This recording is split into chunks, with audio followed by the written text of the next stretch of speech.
Yo, what's up guys, Ghost here, and today we've got a bunch of new content to go over. We've had the first Battlefield briefing in a long time, since way back when, before the game even released, and this time the community manager Freeman sat down with Ryan MacArthur, senior producer, and creative director Lars Gustafsson, and they're going over a bunch of stuff. It's like a 15-minute long video if you guys want to go and check this out for yourself. Of course, I will link it down in the description, but here in this video I'm going to tackle some of the most important things that they go through, because there is quite a bit of repetition in there, things you've already heard before, especially if you've already looked into the previous patch that just came out last week. So starting off here, they've showed us a lot of the new map changes coming up for Kaleidoscope and Renewal. So as you guys will notice, almost every major area on Kaleidoscope has been changed around, the objectives have been completely restructured, and I'm not sure if it's just me, but they are already starting to look a lot more like classic Battlefield objectives,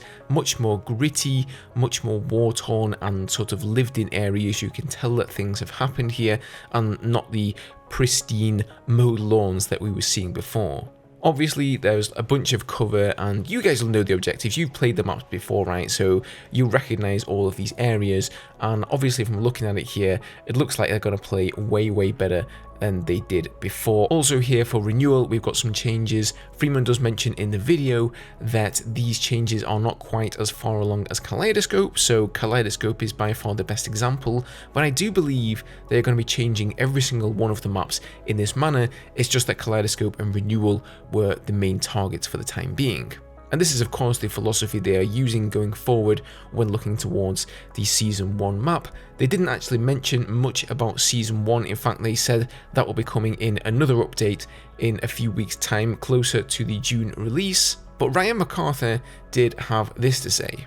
You're going to see the first of these changes with the launch of Season 1. So the Season 1 map, it's probably my most favorite, and Lars will tell me it's because I'm Canadian, but I think for me, I mean, this map is different from the other 7 that we created at launch. It's got a ton of verticality, it's got good space for vehicle play, but it's also got those things that make a Battlefield map great. When you look at how this map plays, it's at the level we expect from ourselves as game makers here.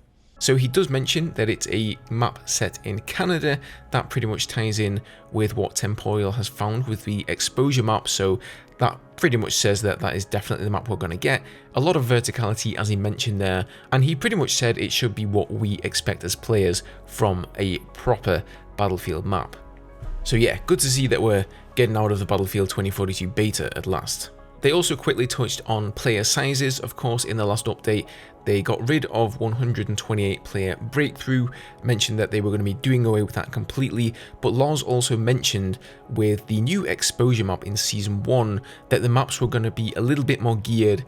He didn't necessarily say 64 players, but he said it's going to be a little bit smaller. Maybe there were going to be a few less capturable points on Conquest or on Breakthrough, and the action is going to be a little bit more focused. He specifically mentioned that feeling of where you can get shot from almost any angle. There are way too many corners that you have to watch, and you feel like the situation is completely out of your control.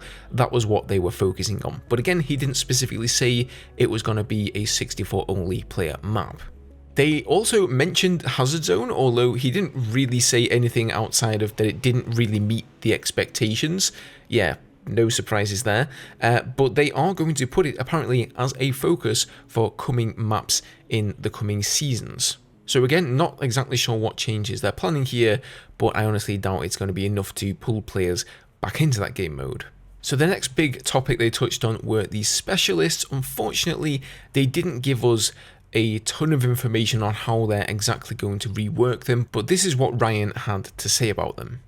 There's that sort of disconnect between the quips you hear from these specialists, and they don't quite fit, and they break the immersion for players, which has always been core to Battlefield. They're too pristine, right? So we need to, they need to be dirty, they need to be gritty. How do we fit that in?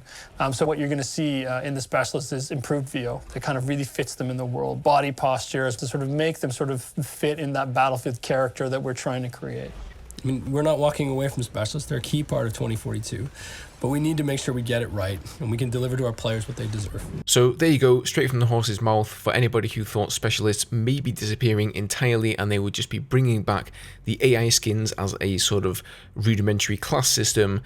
This is not going to happen. Specialists are a part of 2042 and they're here to stay. However, I do believe there are some significant gameplay design choices that you're going to be seeing pretty soon with Season 1. For the most part at the moment though, they are starting to look like they're going to make them a little bit more gritty. They're going to change the voiceover lines. They're changing their appearance a little bit to make them fit into the overall Battlefield theme just a little bit better.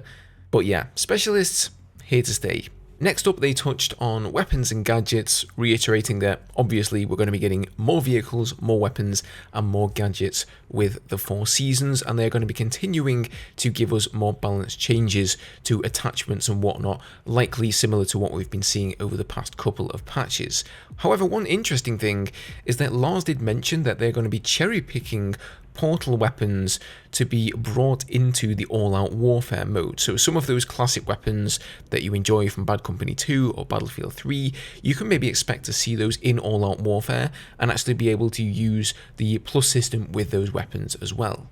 Another thing they have cooking are traversal changes, so here's a small example of that. So beforehand, whenever you turn your character around and he turns his weapon, the hips of the character and the legs turn in this sort of cartoony manner where they're turning at the same speed. Now it's a little bit more realistic. The character's hips stay in place until it becomes a bit too uncomfortable, at which point they turn, and here you can see some characters sort of running around. It looks like it's going to be a little bit easier to track people, and we're going to see a little bit less janky and jarring animations. Touching quickly on performance, they noted that it is an ongoing battle. It's not quite as simple as flicking a switch, but he did say that since update 4.0, we've been seeing improvements to frame rate and latency, and they've managed to squash some of the more abhorrent CPU spikes. So hopefully as time goes on and we get more updates, performance is naturally going to improve little by little. And to cap things off here, they touched quickly on Season 1, basically telling us pretty much what we already knew. We will be getting 4 new specialists, there will be 4 season passes, new maps, gadgets, weapons, etc. Not really committing to any specific number per season though, so it could just be the 1 map this season. That's all we know about, that's all we've heard about. I really hope it's going to be more than 1 map, and they've actually managed to keep the other one a secret though. Freeman did mention that there will be another Battlefield briefing coming next month before Season 1 releases though, so keep your eyes peeled for that one. So honestly, it's really nice to see some more communication from DICE. This is exactly the kind of thing that I have been calling for, so I'm really happy to see that. And to end off the video here, I'm going to leave the final words up to Ryan. I mean, Lars and I are here today, and we're really grateful to be able to represent the entire Battlefield team and reaffirm our commitment to Battlefield 2042. The team has made a ton of updates to this game, but we know it's not enough, and we know we need to keep doing more. So on behalf of the team at Ripple Effect, EA Gothenburg, our new studio in Seattle, DICE, and all of the Battlefielders across EA, we just want you to know that we are here. So thank you for sticking with us. And to steal a line from my good friend Lars here, we'll see you on the battlefield.